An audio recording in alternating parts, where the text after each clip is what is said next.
ঠিকভাবে নামাজ যতটুকু হওয়ার ততটুকু তিনি আদায় করলেন, ফিরে আসলেন। অতঃপর মঞ্চে দাঁড়িয়ে সবাইকে লক্ষ্য করে বলতে আছে, এই কাফের বেঈমানেরা, তোরা যদি আমাকে এই কথাটা না বলতে, মুসলমান মরণের ভয়ে লম্বা নামাজ আদায় করতেছে, এই কথাটা যদি তোরা না বলতে, আজকের নামাজের ভিতরে আমি এত বেশি মজা পাইতেছিলাম।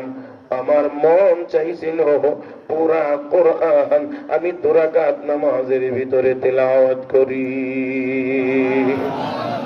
কিন্তু যদি আমি পুরা কোরআন নামাজের ভিতরে তেলাওয়াত করতে যাই, লম্বা হবে নামাজ।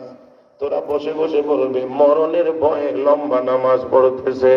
মুসলমান মরণে ডরায় না, মুসলমান ঈমান নিয়ে মরতে পারবে কিনা এই ডর ডরায়।